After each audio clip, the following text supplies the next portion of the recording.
2015లో ఇచ్చిన GO number 207 ప్రకారం 8,352 చదరపు కిలోమీటర్ల పరిధిలోనే సీఆర్డీఏ ఉంటుందని సీఎం చంద్రబాబు స్పష్టం చేశారు. గతంలో గుర్తించిన విస్తీర్ణం ప్రకారమే సీఆర్డీఏ పరిధి కొనసాగుతుందని పేర్కొన్నారు. సీఎం అధ్యక్షతన సీఆర్డీఏ 36వ అథారిటీ సమావేశంలో పలు అంశాలపై కీలక నిర్ణయాలు తీసుకున్నారు. గతంలో 130 సంస్థలకు జరిగిన భూ కేటాయింపులు, వాటి ప్రస్తుత పరిస్థితులపై అధికారులతో సమీక్షించారు. గతంలో ల్యాండ్ పొందిన వాళ్లు మళ్లీ ఎన్ని రోజుల్లో నిర్మాణాలు చేపట్టాలి అనే అంశంపై చర్చించారు. సంపద సృష్టి కేంద్రంగా అమరావతి ప్రాంతాన్ని మార్చే వారికే భూ కేటాయింపులు జరపాలని ముఖ్యమంత్రి సూచించారు.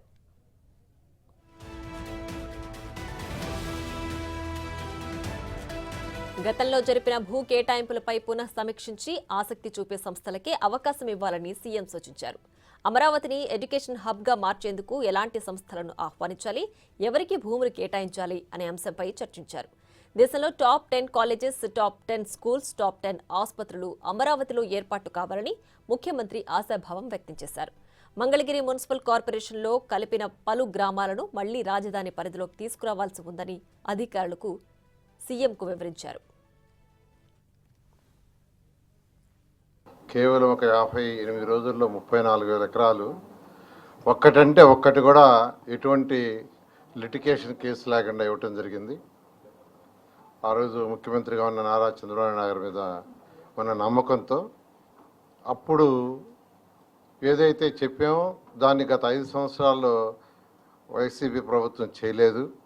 రైతులు చాలా ఇబ్బందులు పడ్డారు, మానసికంగా ఒత్తిడికి లోనయ్యారు, ఫైనాన్షియల్గా కూడా ఇబ్బంది పడ్డారు, కోర్టుకు పోయారు, కోర్టులలో సఫర్ అయ్యారు. అందులో వాళ్ళకి ఏదైతే యాన్యుటీ ఉందో యాన్యుటీని, పెన్షన్స్ ఈ రెండింటినీ మరొక 5 సంవత్సరాలకి పొడిగిచ్చేదానికి ఈరోజు అథారిటీ తీసుకున్నది. అంటే అంతకుముందు యాన్యుటీలో జరీబ్ అయితే 5,000, జరీబ్ కాకుండా ఉంటే 3,000 ఎవరీ ఇస్తున్న ఎన్హాన్స్మెంట్. అలా కాకుండా ఈరోజు వాళ్ళకి ఎంత అయితే ఉందో అదే అమౌంట్ రాబోయే 5 సంవత్సరాలకి కంటిన్యూస్గా ఇచ్చే విధంగా, ఒకవేళ 95,000 ఉందనుకోండి, 95,000 కంటిన్యూస్గా రాబోయే 5 సంవత్సరాలు ఇచ్చే విధంగా ఈరోజు అంటే మరొక 5 సంవత్సరాలు పెన్షన్స్ ఎక్స్టెన్షన్ చేసాము, యాన్యుటీని ఎక్స్టెన్షన్ చేసేటట్టుగా ఈరోజు అథారిటీలో డెసిషన్ తీసుకోవడం జరిగింది. సిఆర్డీకి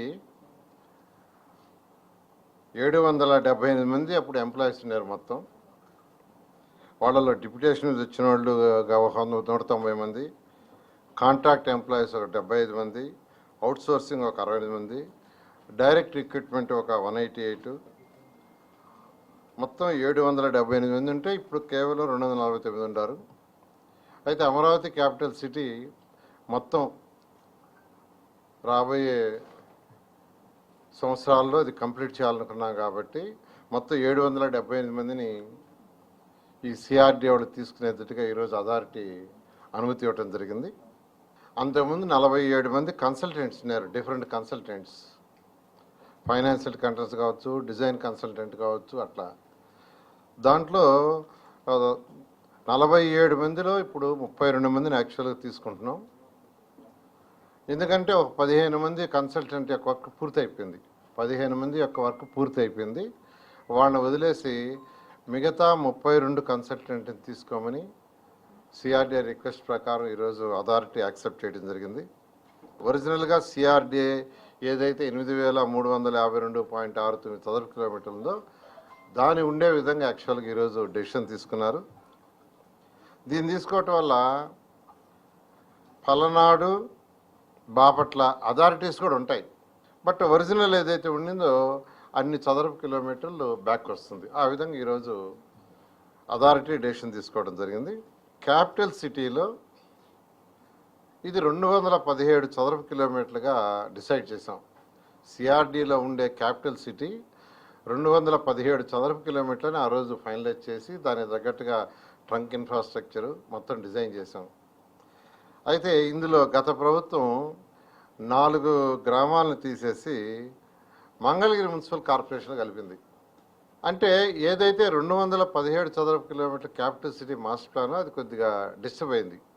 అయితే ఈరోజు అథారిటీ మళ్ళా 54 చదరపు కిలోమీటర్లని మళ్ళా బ్యాక్ ఇచ్చేసి 217 చదరపు కిలోమీటర్లతో క్యాపిటల్ సిటీని చేయమని యాక్చువల్గా ఆదేశించడం జరిగింది.